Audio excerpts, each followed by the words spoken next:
There it goes. So, time for banjo lesson number 2. Now I know what you're going to say. Bob, that's not a banjo, that's a guitar. And, oh my goodness. It is. You know, one of the things about these old Gibsons is they make good bluegrass instruments, but actually, I mean, they make good jazz instruments, I was going to say, but they actually make very good bluegrass instruments. And, you know, early on with like Mother Maybelle and the early country stuff, they used these archtop guitars. Now, I don't know if that's just because, I mean, I thought that maybe it's because this is the guitar they could get that was loud enough for what they wanted to do. But, so I don't know, it might be, but I think the sharpness of the tone is something that's really good for bluegrass too. But that's not why I have it here. Why I have it here is because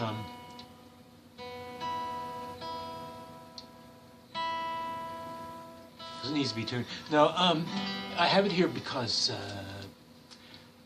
there's a concept that I want to try to communicate at this point, because I think you should get it early in terms of understanding the way the banjo works, particularly in terms of playing with other musicians, and if they're into bluegrass, definitely.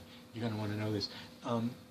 There is a syncopation that goes on between the guitar and the banjo. Now, I don't want to say that it is a literal syncopation, like in other words, when the guitar's on the downbeat, the banjo's on the upbeat. It's not quite like that, but it's close. It's like that.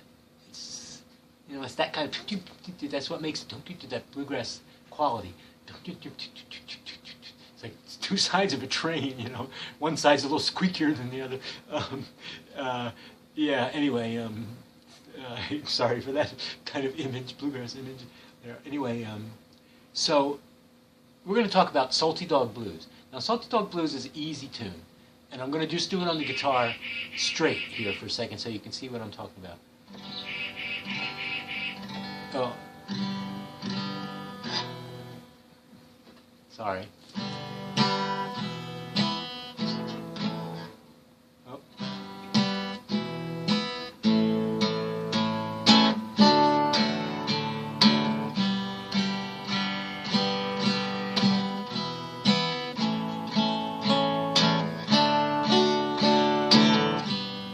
It's just G-E-A-D,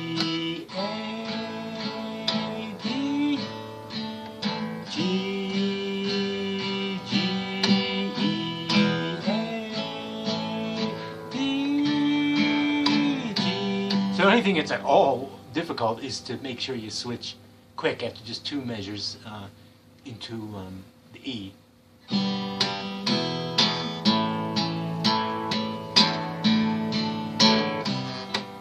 Now that basically, although it's oversimplification, that basically is the rhythm of the piece for the guitar, but not for the banjo.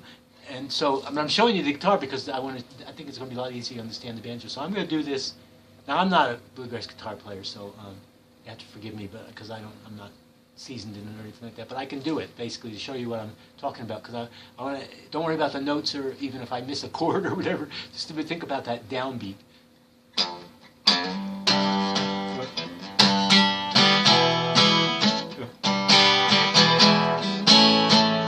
Oops! Now I can't. Now I've got that don't in my head.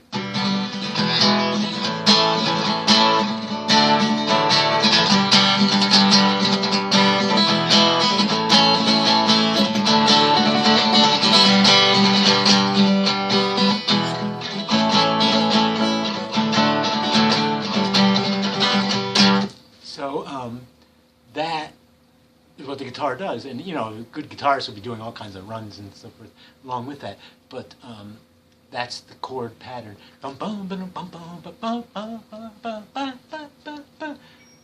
the banjo is going.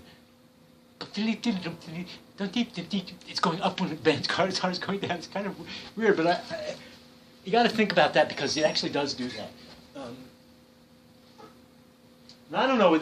I don't remember, Kevin, to be honest, the point at which I got this playing the banjo, learning banjo, bluegrass. I really don't remember, but I think it was a while, and I had a lot of trouble playing with other people, and this is basically why. And that's why I want to try to save you the trouble that I had, because, you know, we all of us don't have as much time to fool around as we did back then. I felt like I had all the time in the world to fool around, but we don't now, so let's fool around in a more smart way. Okay, so we're going to talk about this chord formation, basically.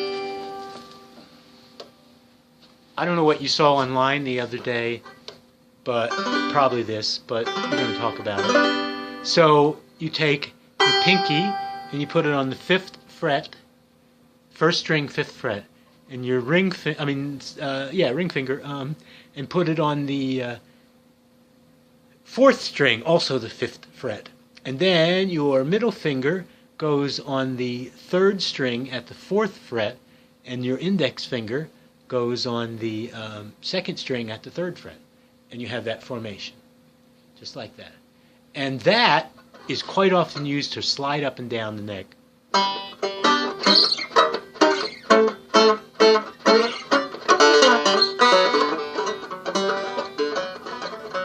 You know, I'm going to pause this for a moment. Well, actually, it doesn't appear like I can pause this for a moment. It doesn't seem to have a pause, this thing. I was going to get the picks. So let's call this one Lesson 2, Part A. Right? So we have Lesson 1, and so far we have Lesson 2, Part A. And Lesson 2, Part B is going to be when I go get the picks and come back and finish. So, but I want you to hear this with the picks, because then later I'm going to play you a little bit of little Scruggs music, and I want you to listen to what he does, but it's going to sound more like it if I play with the picks. So, what I'm going to show you is going to sound more like it. So, 1 minute and I will be back. So this is the end of Part 2, so just go right in and tune into, Part 2, Lesson 2, Part A. So, just go right ahead and tune right back into Lesson 2, Part B, and it just continues. I'll be right back.